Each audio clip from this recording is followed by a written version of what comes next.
Hello மக்களே, welcome to our cooking channel. நமக்கு இன்றைக்கி என்ன பார்க்க போகிறோன்னா சிக்கன் கிரேவி எப்படி வீட்டிலையே சுவையாக பண்ணலாங்கிறத பார்க்க போகிறோம்.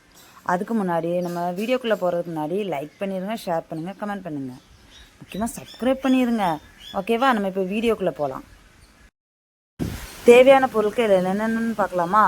பல்லாரி 2 பல்லாரி, 2 மிளகா, வெங்காயம், தக்காளி பழம் 1, ஒரு உருளைக்கிழங்கு ப்ளஸ்ஸு இஞ்சி பூண்டு பேஸ்ட்டு. சிக்கன் எவ்வளோ தேவையோ அவ்வளோ எடுத்துக்கலாம். நான் இன்றைக்கி 1/2 கிலோ எடுத்துருக்கேன். 1/2 கிலோக்கு எவ்வளோ பண்ணலாங்கிறத பார்ப்போம்.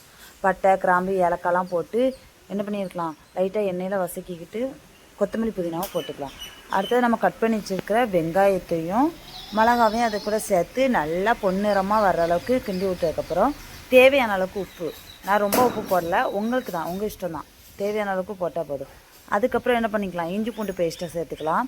அதையும் நல்லா போட்டு கிண்டிக்கலாம். ஓரளவுக்கு அது எல்லா இடமும் வாசம் வரும். அப்போ தான் பிரியாணி சிக்கன் கிரேவி செய்கிற மாதிரி வாசம் அடிக்கும். அதுக்கப்புறம் என்ன பண்ணிக்கலாம், தக்காளியும் உருளைக்கிழங்கையும் நம்ம அது கூட சேர்த்துக்கலாம்.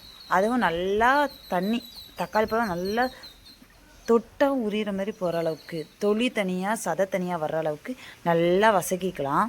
அதையும் வதக்கிக்கிட்டோமா. இப்போ நம்ம கழுவி வச்சுருக்கிற சிக்கன் அது கூட லைட்டாக மஞ்சளை போட்டு தான் கழுவியிருக்கேன். ஸோ கழுவுனதை நல்லா சேர்த்துருக்கலாம். நான் இன்றைக்கி ஒரு 4 லெக் பீஸு, மச்சம் எல்லாமே பீஸ் ஓரளவுக்கு எடுத்திருக்கேன். 1/2 கிலோவுக்கு 4 லெக் பீஸ் வரும், ப்ளஸ்ஸு ஓரளவுக்கு சிக்கன் கிரேவி பீஸும் வரும். ஓகேவா? ஸோ அதையும் நம்ம எல்லா இதுக்கூடையும் கிண்டி விட்டுக்கலாம். எல்லா ஈவனாக அந்த கிரேவி படுற மாதிரி பண்ணிக்கலாம், வெங்காயம் எல்லாம் படுற மாதிரி. இப்போ ஒரு மூடியை வச்சு க்ளோஸ் பண்ணிவிட்டு மறுபடியும் என்ன பண்ணிக்கலாம், அந்த மூடியை கலத்திட்டு பார்த்தோன்னா தண்ணி பட்டிருக்கோம். நம்ம தண்ணி ஊற்றலை, ஆனால் நம்ம எல்லாம் ஓரளவுக்கு வெந்திருக்கோம். அதுக்கப்புறம் தான் நம்ம என்ன பண்ணணும், மசாலா போடணும். அதுக்கு முன்னாடியே போட்டோன்னா தண்ணி இதாயிரும், அடியில் பிடிச்சிரும். ஸோ நமக்கு தேவையான அளவுக்கு இன்றைக்கி சக்தி மசாலா போட்டிருக்கேன்.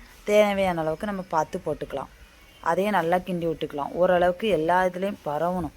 அதேமாரி அப்போ எந்த அளவுக்கு கிண்டி விடணுமோ அந்தளவுக்கு கிண்டி விட்டுக்கலாம். ஓகேவா? எல்லாத்துக்கும் கிண்டி விட்டாச்சு.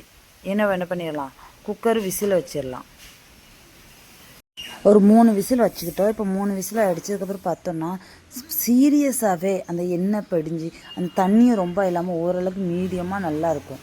ஸோ தண்ணி வச்சு நம்ம சப்பாத்தி சாப்பிட்டோன்னா கண்டிப்பாக கொஞ்சமாக தண்ணி வேணும். ஸோ பார்த்திங்கன்னு வச்சுக்கோங்களேன், வேறு லெவல் டேஸ்ட். நம்ம சப்பாத்தி கூட வச்சு சாப்பிடும்போது சப்பாத்தியும் ப்ளஸ் அந்த சிக்கன் கிரேவியை பாருங்களேன், அப்படி வெந்திருக்குது. ஃபுல்லுமே வேகிற அளவுக்கு நம்ம ஆல்ரெடி என்ன பண்ணியிருக்கோம், வேகிறதுக்கு மசாலா போடுறதுக்கு முன்னாடி கொஞ்சம் நம்ம சிம்மில் வச்சு பண்ணியிருக்கோமா. இப்போ இது பண்ணிங்கன்னு வச்சுக்கோங்களேன், விசில் வச்சதுக்கப்புறம் சாப்பிட்டோன்னா உண்மையிலே டேஸ்ட்டாக இருக்கும். நீங்கள் வீட்டில் ட்ரை பண்ணி பாருங்கள். டிஃப்ரெண்ட்டாக ஸ்டைலாக நம்ம பண்ணணும்னு நினச்சா இதேமாரி ட்ரை பண்ணி பாருங்கள்.